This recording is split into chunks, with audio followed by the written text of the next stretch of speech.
Thank you, dear heart, and welcome everybody. Honored and delighted that you're here once again as we move forward in this conversation about first century Aramaic forgiveness. And we had announced, you maybe missed us on Thursday and Friday, or maybe you didn't miss us at all. Hopefully the shows that Jeanie picked out were powerful.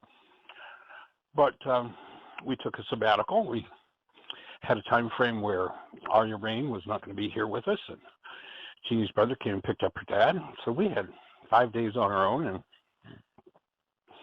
speaking of emotion moving, you remember that Jeanie had a major opening a couple of weeks ago where she was told that she was going to go through 5 measures of healing. And one of those measures happened this weekend for both of us. We basically turned off our phones, didn't talk to anybody, turned off our computers, and just were alone. Just did a lot of breathing, a lot of energy field work, listened to music, and just were by ourselves. And one of those measures opened, and it opened for both of us in a very powerful way. And brings tears up for me. So I think it's perfectly appropriate, to be honest. Deception is never going to bring healing. Would you like to share, Jeanie, what the measure was, and then I'll share what happened for me in the context of it? It was powerful. Just there were actually absolutely 2 awesome measures. Yeah, it was. It was just a time to go inside. I mean, we did a lot of work and a lot of physical stuff. We actually fasted 2 of the days. And so we were physically ready to go into the process too, instead of numbing ourselves down. But my first one was actually an awakening, and it was a point where I went into still point. And normally, you come back out of still point with kind of a startle or whatever sometimes, taking a breath. But this one was actually a gasp. I felt like I was jerked back into this reality, not actuality, but the sorrow and the terror and all that.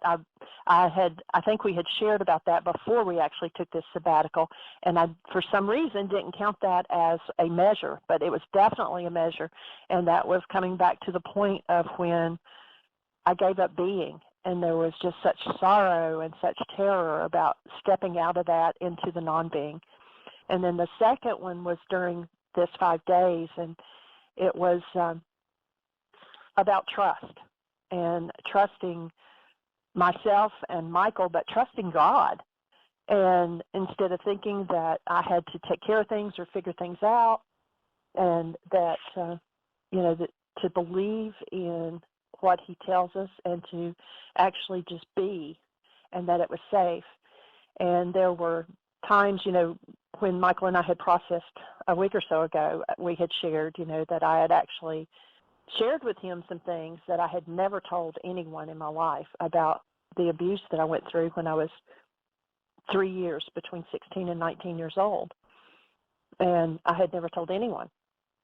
And so that happened again as far as being in a safe enough space just to open up and to talk about what was going on, what thoughts were going through my head and things that I had experienced. But it was different. It was like being able to tell about it and share it and, kind of be honest about what had happened and things and get it out there. But yet a lot of it I was able to share with without the emotional upset around it. It was, you hear Michael often say, be the thinker apart from the thought and the feeler apart from the feeling and the actor apart from the action. And I really experienced that, to be able to just look at it like, this was part of a movie of my life and things that happened, but I didn't have to be emotionally attached to it any longer, and was able to let it go. And it was an awesome time. And or there was traumatized. So much stuff. Right. Attached or traumatized by it. Yeah. In one of our sessions, one of the things that had come to me during the breathing process and the energy work, and we did a lot of work around our cranial and the cranial base and the hip area and areas where I had trauma before, especially and that it's connected to the cranial. And that was really amazing, that it was like when something would pop in one area, I could feel it in the other.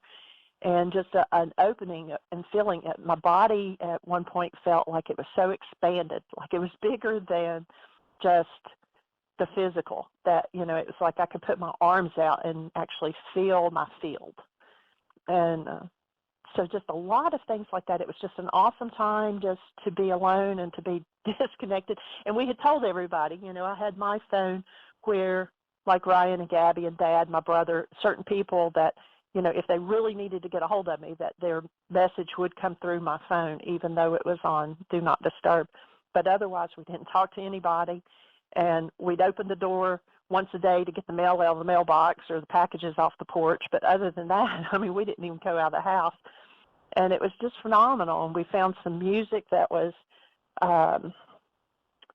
it's just a combination of music that just takes you into another spiritual space. I said some of my favorite songs that was in it, the words were from India. So I didn't even understand the words, but just the vibration of the music was phenomenal. And just to spend time in that. And it was just an awesome time. And we thank everybody for holding the space and sending love and support, and just being willing to step back and let us have that time. I know Michael's phone goes off constantly, and so it was awesome just to have each other's attention totally. So, and I could go on, but anyway, you go ahead, Michael, and you share. Well, for me, there were several things that were reinforced, and deep appreciation for the years of work. What I recognized in some work we did a couple of weeks ago, and I did share on the show, is that when we're open, when we're the space where love, literally, the molding energy of the universe can really enter, it really does collapse perception. Instead of, there's this old trauma, and there was this, and they did that, and this, and that literally, when we can get to the point where love is present enough, the whole perceptual system collapses. And I just am so appreciative of all the work, years of doing the work, so I could recognize what was happening as it happened. And so, when Jeanie touched into that, it wasn't like, and we've done a little bit of work, like a minuscule amount of work over the years around that. And I shouldn't say minuscule because there was some pretty tough stuff, but it was done with trauma present. But in this new space, there was no perceptual construct of the mind. It was just processing the energy of those experiences directly, rather than having to process through the drama and trauma of it. So that was really powerful. And you perhaps have heard me speak before about an opening that I had back about 40 years ago, where literally my mind was not in this world. And I could just, literally, I could see through the structure of the walls. I could see the energy field in which I was existing. And the level of joy, the level of the presence of love was just monumental. And I had the memory as we were touching in, it was like a similar opening. And I had the memory of when that happened 40 years ago and how excited I was. And it was just like, I knew there was a reason for doing the work. I knew there was a different place to live. Yes. And in that space, any question that I asked, pardon me, I was given an immediate nonverbal but verbal answer. Like something was explained to me verbally, although there was no voice, and I was given a visual picture.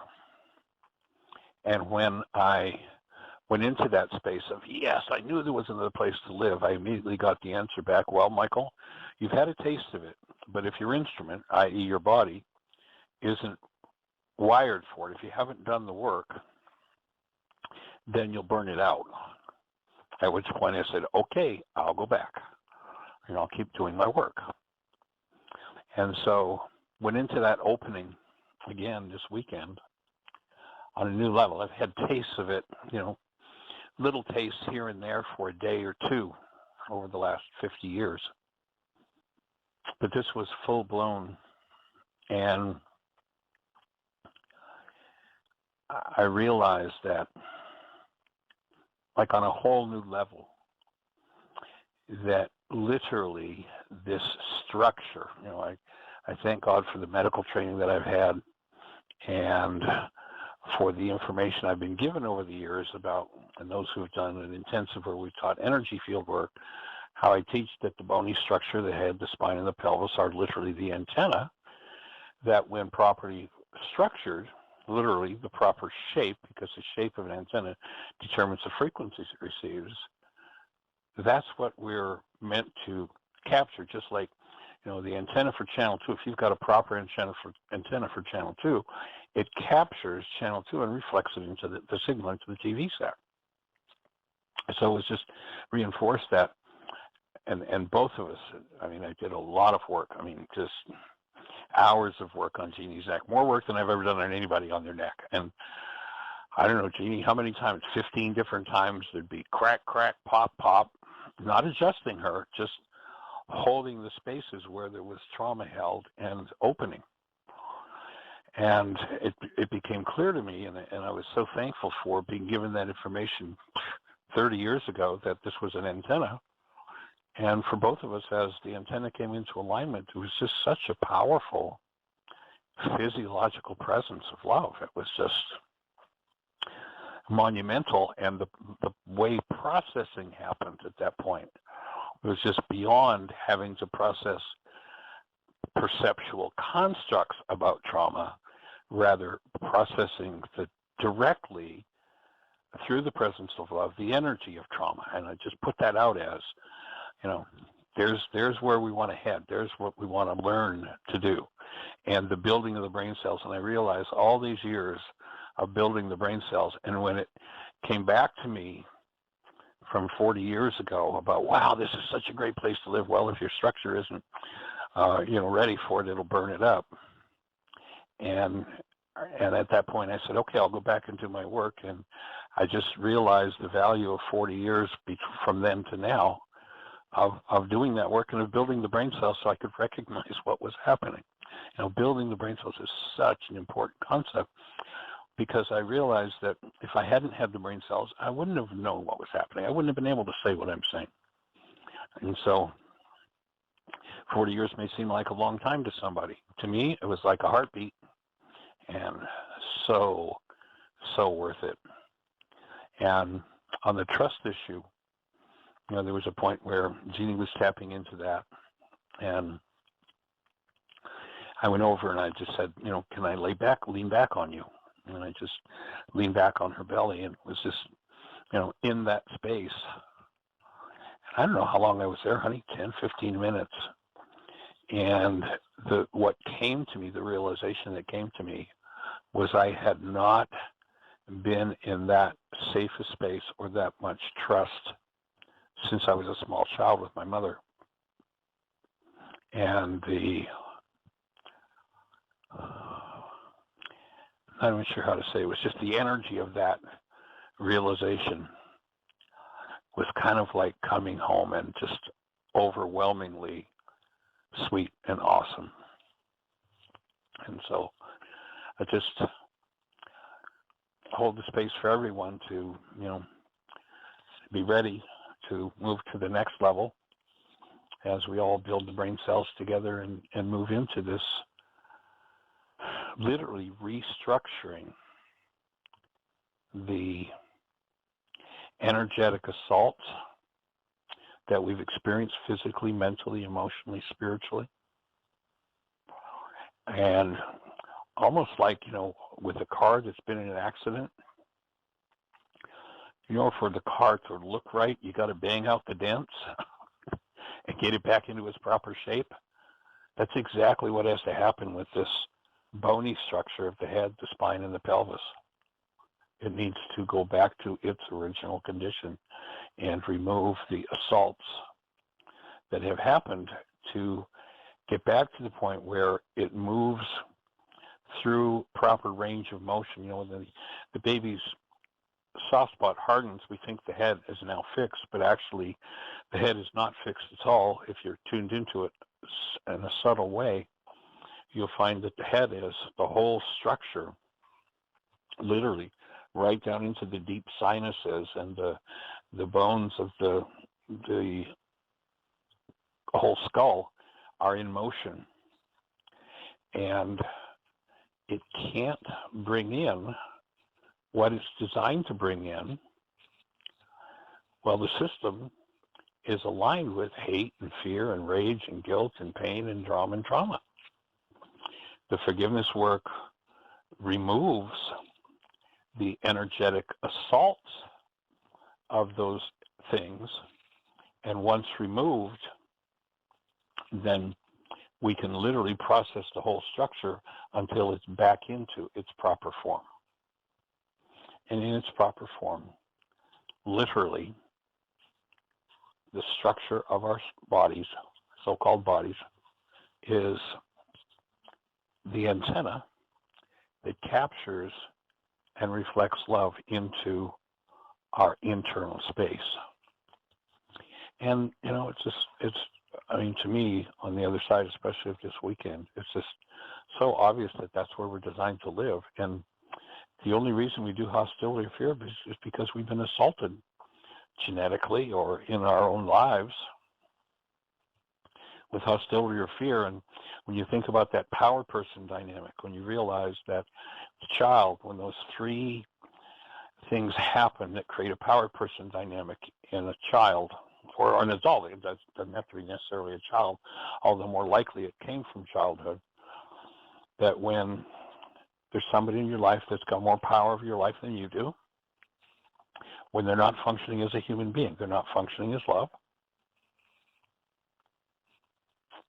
and whatever is happening, the recipient of that energy experiences the circumstance as survival, whether it's physical survival, emotional survival, mental survival, psychological survival, physical survival.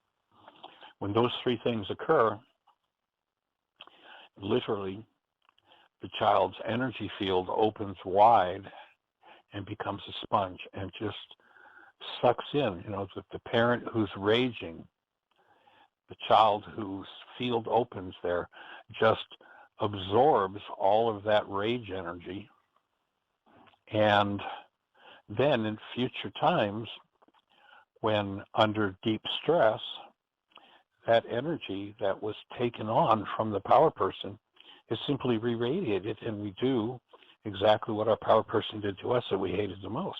And it's just an automatic energetic reaction until forgiveness is sufficiently applied to that trauma energy. Then when the stress is so high that that's activated, there's no control.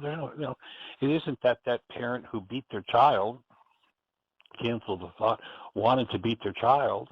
It's just that the beatings they got when the stress became so high, that energy just takes over and expresses. And as forgiveness is applied, and that's the work, and you know, doesn't happen overnight, especially if you come from a trauma-based family system or a trauma-based culture. And we probably live in one of the most trauma-based cultures in the world right now, in America. And so to apply forgiveness each time that surfaces so that we can free ourselves of that. And having hammered the dents out, especially in the cranial structure, which reflects, you know, in anatomy class, one of the things you learn is that in utero, there's a point where the jawbone literally, sits on top of the pelvis. And they are resonating energetic cavities or structures, antennas.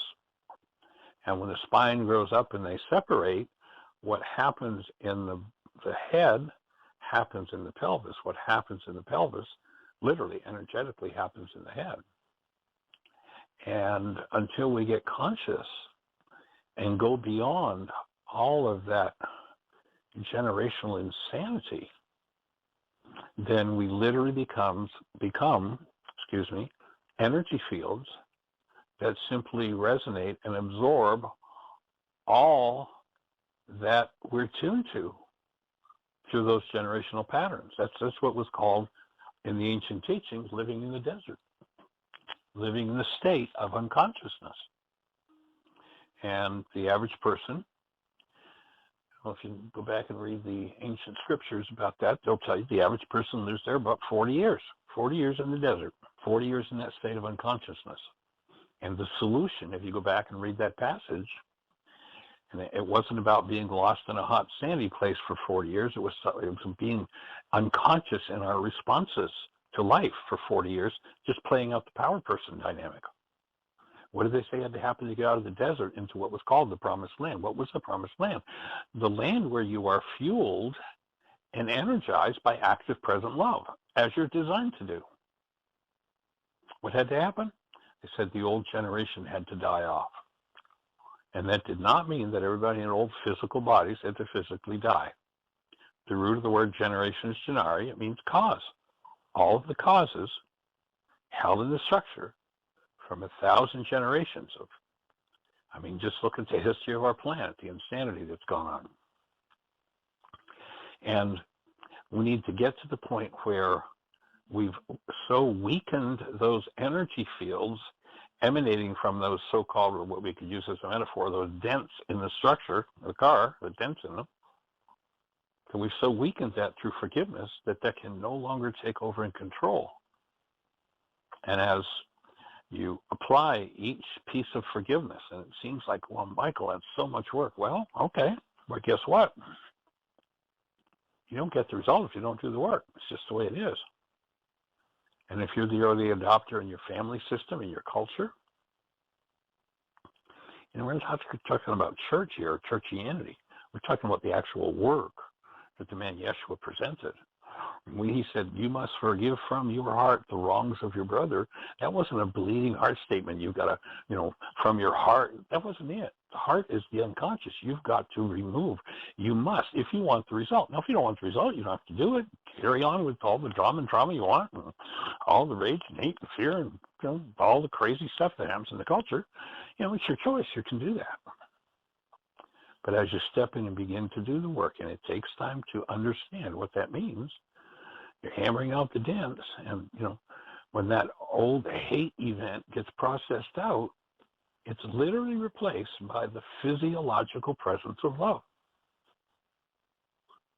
And one of the things that has brought up several layers of emotion and tears for me is all the years wasted in not living there, realizing that it was always possible. And just the years that were, and I use the word wasted not properly, because it wasn't wasted at all. It was doing the work to arrive at a result that, probably at least nobody I can think of in my bloodline, to some degree, perhaps my mom, but other than that, I can't think of anybody in my bloodline that could even conceive of what I'm even talking about.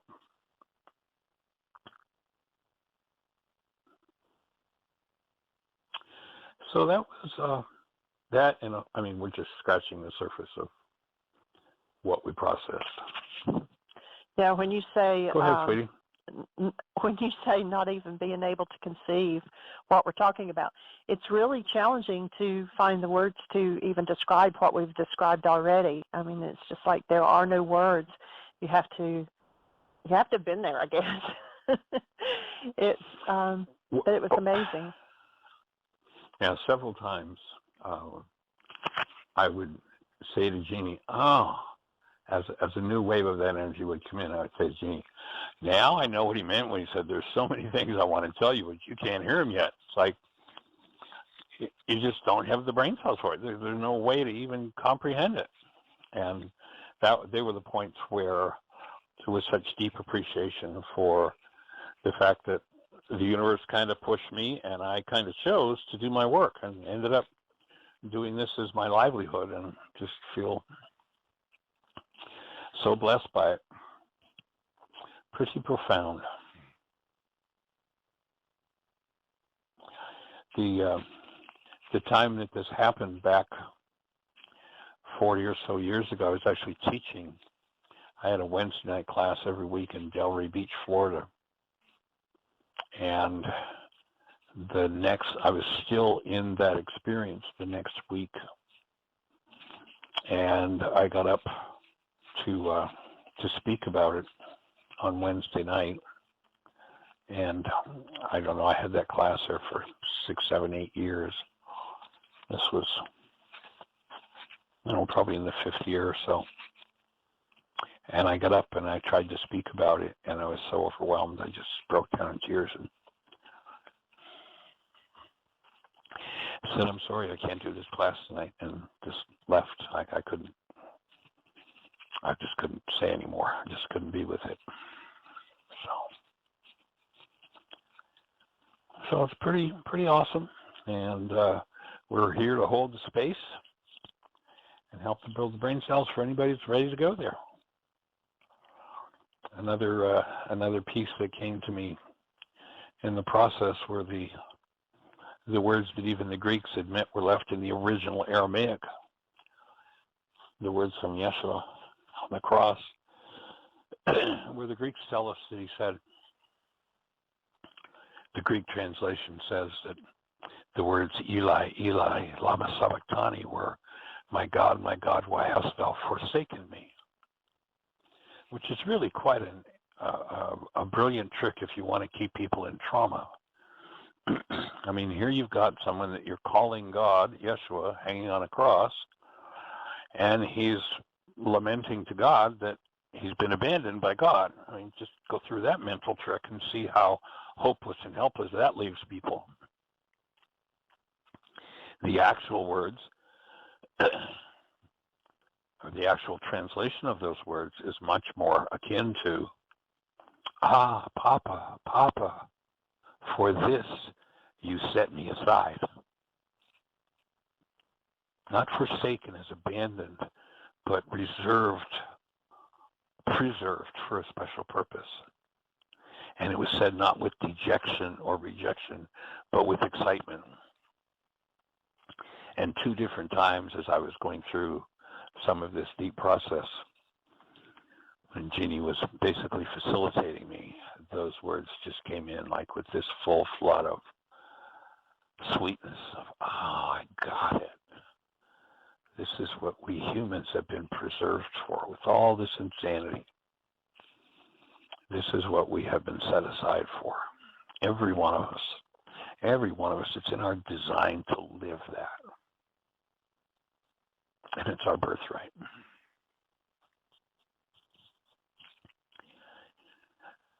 So I'm sure other things will pop up to speak about, Jeanie, but do you have any other thoughts before we check for callers?